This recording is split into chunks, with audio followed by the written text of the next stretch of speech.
I never believed in ghosts.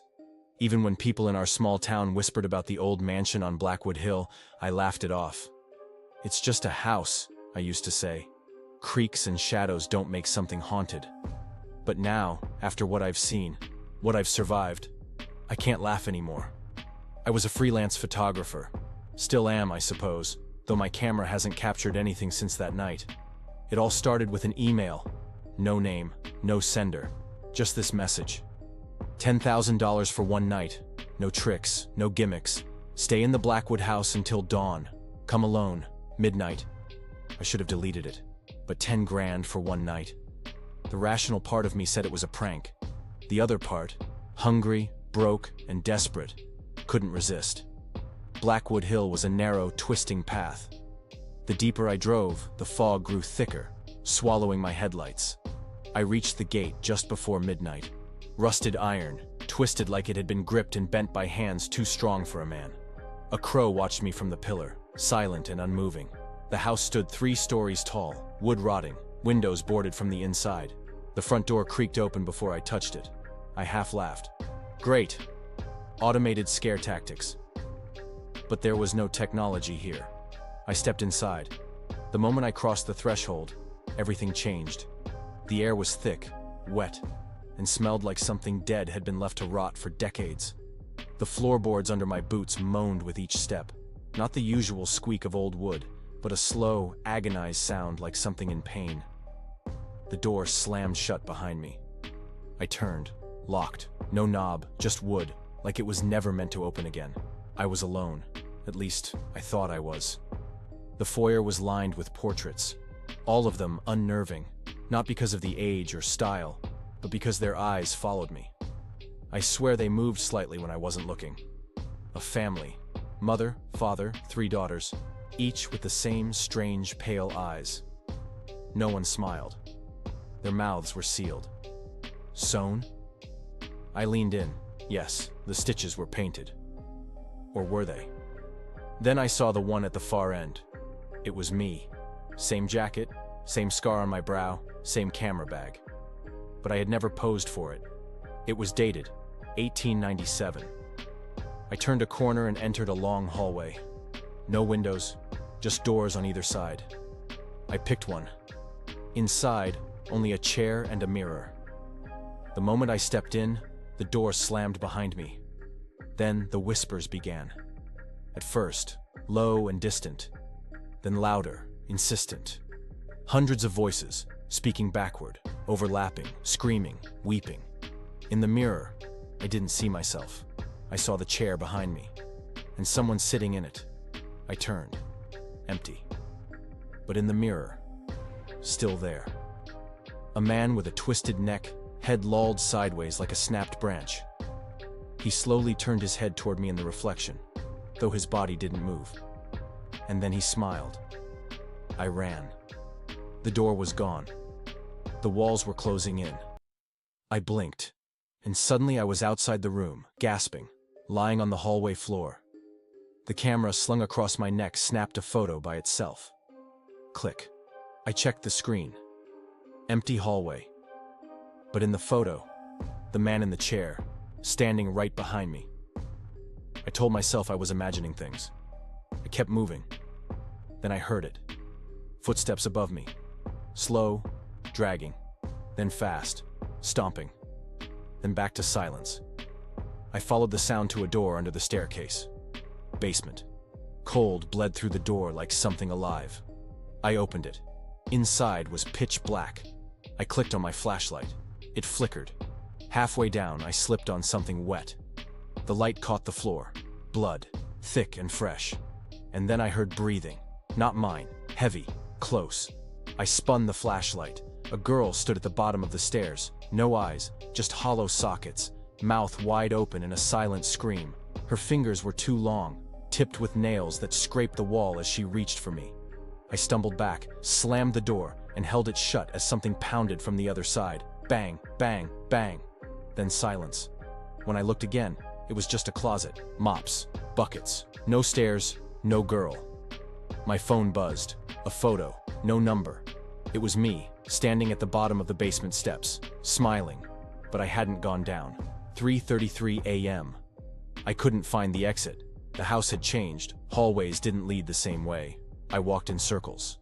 The furniture moved when I wasn't looking. I stopped trying to make sense of it.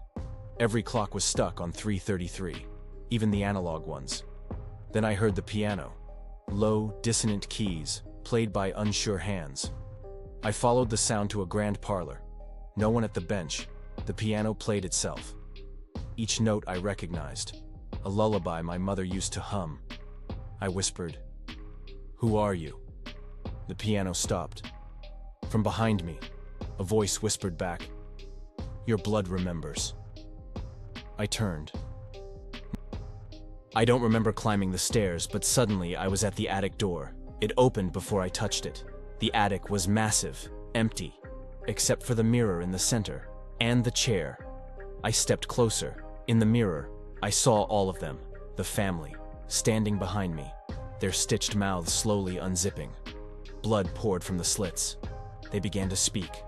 Not English, not any language I knew. My ears bled from the sound. Then one stepped forward, the smallest daughter. She raised a finger and pointed to the wall. Etched there, barely visible, were the words, "You were always here." I screamed. The house screamed back. The sun never rose.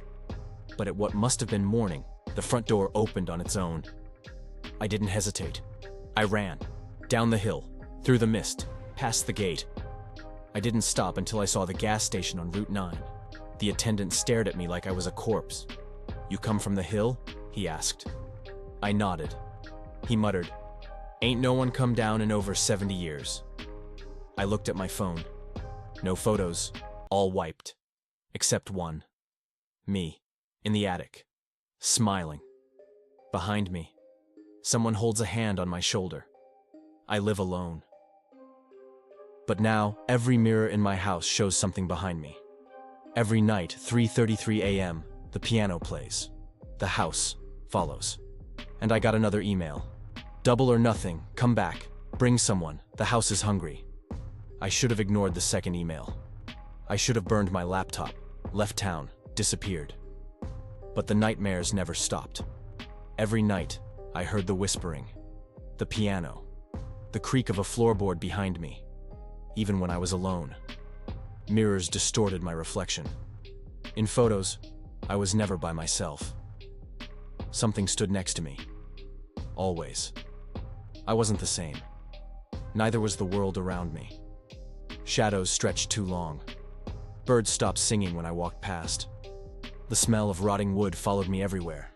And worst of all, every clock, every device, always flickered to 3:33 a.m., even if I unplugged them.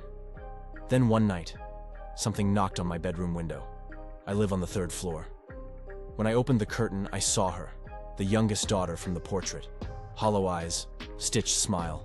She didn't move. She didn't blink. She just held up a sign. "You left the door open." I contacted Jesse. He was a ghost hunting podcaster. Arrogant, loud, a skeptic, but the best at what he did. When I told him what happened, he laughed. "You want to go back? You think it's haunted? Great.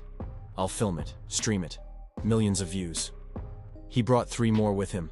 Tanya, a psychic medium, Drew, a tech guy, and Marcus, ex-military. They all thought it was a joke. At first. We met at the foot of Blackwood Hill, just after sunset. Fog coiled around us like it was watching. My hands were shaking as I stared up the hill. Jesse slapped my back. "Come on, man. Let's find your boogeyman." The gates opened on their own again. The house waited. Inside, it hadn't aged a day since my last visit. Still smelled like mildew, iron, and rot. Still unbearably cold. The same portrait stared from the walls, except now, the family looked older. Their eyes were wider, their mouths open in silent screams. One portrait was missing. Mine. I should have run. Instead, we set up base in the foyer. Drew wired cameras in every room. Tanya lit candles. Jesse mocked the place on live stream. Then Marcus came downstairs, pale and sweating. "I checked every floor," he whispered. "There's an extra room upstairs.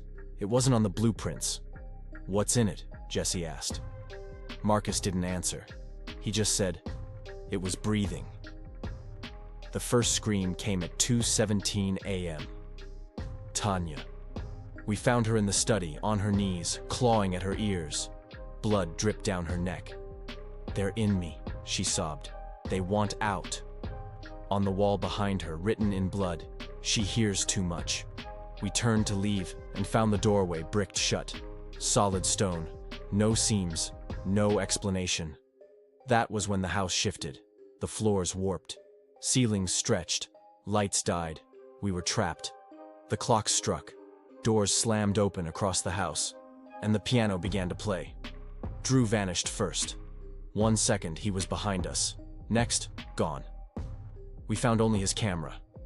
The footage showed him being dragged backward, silently, into a dark hallway that wasn't there before. In the last frame, his mouth opens in horror. Something crawls into it. We regrouped in what used to be the dining room. Now, it was crimson. Every surface covered in wet, red wallpaper that pulsed like skin. In the center sat a table. Plates set, food rotten, maggots squirming, and seated at the head was me. Or a version of me. Grinning, mouth torn wide open, empty eyes, a second face pushing from beneath the skin of the first. It whispered, "We are so glad you came back." I ran.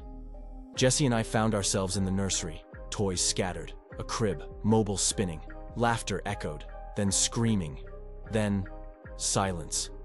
He stepped toward the crib. I begged him not to. Inside was a doll, black-eyed, mouth sewn. As he reached for it, it blinked, and a third eyelid opened on its forehead. It whispered, "Daddy." The crib collapsed, dragging Jesse with it into the floor, which became a hole, gone, swallowed whole. Only Marcus and I remained. We found the attic stairs again, though they weren't where they used to be. This time, they went up forever, steps repeating, like a spiral that defied reality. At the top, a room, the mirror, the chair. But this time, something else. A wall of faces, hundreds, thousands, staring out, screaming silently. All the people who had come before. Ghost hunters, skeptics, daredevils. Some of them I recognized. One of them was Marcus. He turned to me, hollow-eyed. "I was always here." He attacked. I barely escaped. I don't know how. I woke up in the field below Blackwood Hill. The house was gone.